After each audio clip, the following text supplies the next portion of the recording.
where the truth don't miss, no spin, no script, just real talk with Chris. Cut the noise, break the mold, say the things they won't be told. Straight no chaser, no disguise, only truth behind these mics. Economic ramifications of this war with Iran, and if it were to proceed. And this is another one of those topics where it really doesn't matter what camp you're in, whether you support Israel or you don't want them, strong arming our foreign policy anymore. This is something that should concern you and is going to impact you in the near future if this conflict continues. But go ahead and take a listen to what this brilliant man lays out on the basis of the economic effects that this Iran war is going to have on our country. On the rest of the world. Yeah, strangely enough, I came into my profession, which I've been a professor at universities for 46 years and advised well over 100 governments around the world. What happened in 1973-74 when there was an oil embargo, and then in 1979-80 when there was the Iranian Revolution, was a big disruption of oil supplies, and it sent the world economy into a tailspin. And it was a very particular kind of tailspin because people lost their jobs, incomes went down, and inflation soared at the same time. Now, the difference of then and now is that the two shocks then were temporary stops of the flows of oil. One was a boycott by the Arab countries against the U.S. and other buyers, like shutting down the Strait of Hormuz. Just to be clear, what were they mad about? They were mad about the 1973 war. U.S. support for Israel. Exactly. Just to be clear about the cost to us. This has been the same issue. I was 4 years old when that happened. This goes back a long way. And then 1979-80 was the Iranian Revolution. What will happen in the next few weeks, if we don't choose the off-ramp, is the physical destruction of a lot of the Gulf region and of the Middle East more generally, because the U.S. will rain missiles and bombs on Iran, and Iran will launch what it has against targets in the neighborhood to show deterrence. And what will happen in a short period of time is not a closure of shipping, but a destruction of the physical capacities of providing the oil and the gas and the fertilizers and the petrochemicals and the other very core commodities for the world economy. If the United States does not come to some sort of diplomatic solution here, which it doesn't look like it's going to, what we're seeing actually is a buildup of forces in the region. They're just shipping more and more war equipment over there. They're shipping troops.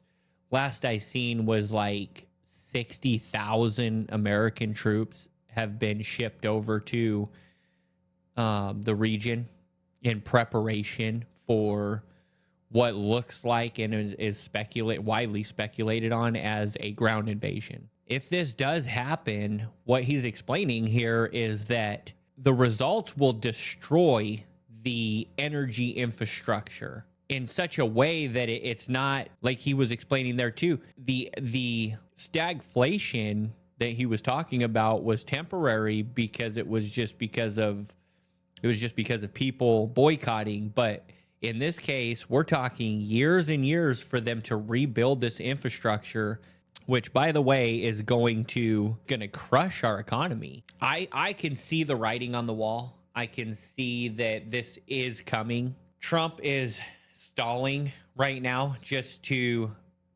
establish his buildup over there. It's real clear to see that they're just building up a presence They did the same thing before the Iraq war. They built up their presence and then they invade. That's what's going on here. It's inevitable, in my opinion, that the United States is going to have boots on the ground. The United States is going to begin bombing all of the infrastructure, which is only going to hurt us. So you have to ask yourself, if we're being directed, if our military is out there carrying out these strikes on energy infrastructure that is going to cripple the United States economy and cause so much pain and suffering amongst the people, in my opinion, it's because they realize the American people have woken up to Israel and their stranglehold on our foreign policy, on our government, the corruption inside of our government. They're punishing us on purpose.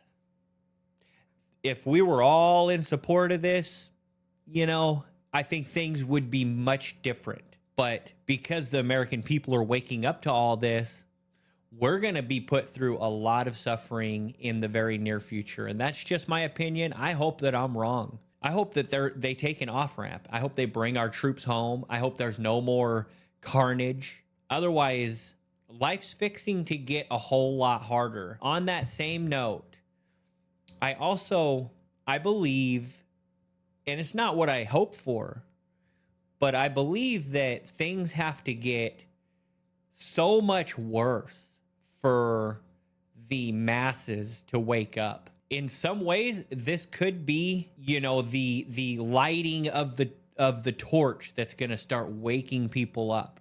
Because when the masses who are just carrying on at this point are directly faced with the struggles that are coming our way, and they have no choice but to wake up, I'm frustrated because I've been trying to wake people up for a while now, and I almost have resentment towards all of the sheep. I have no envy.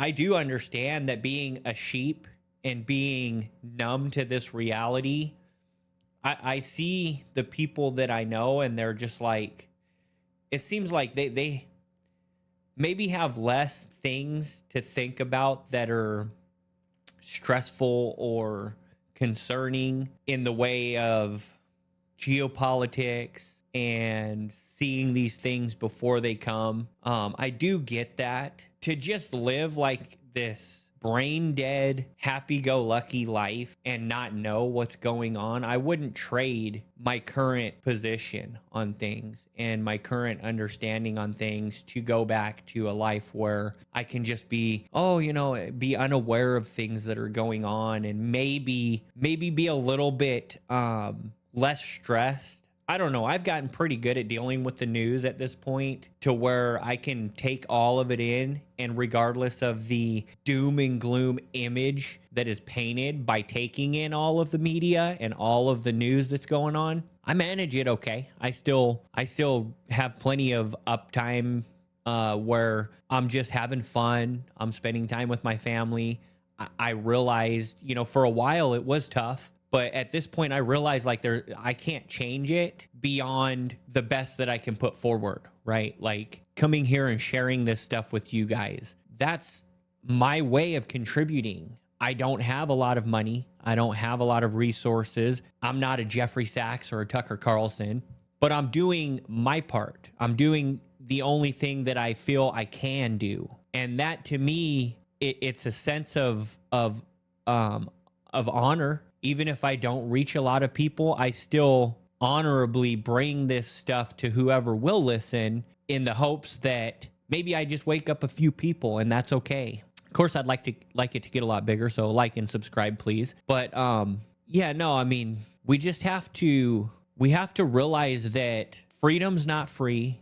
The challenges that we face are not going to go away. They are only going to get worse. And when you ignore them, it makes it a lot easier on the bad guys in this situation. So that pretty much is going to be it for me today. I hope you enjoyed this coverage of, the highlights, I would say, of Tucker Carlson's interview with Jeffrey Sachs. I've watched it actually a couple of times already. So, I mean, I recommend that you go watch the entire interview. It's very, very good. It will be linked in the description. But I just thought, you know, maybe if I show a few of these points, some of you that have watched some of these clips, maybe you'll go watch the entire thing. I recommend it, and I appreciate everyone who dropped in today. Have a good day.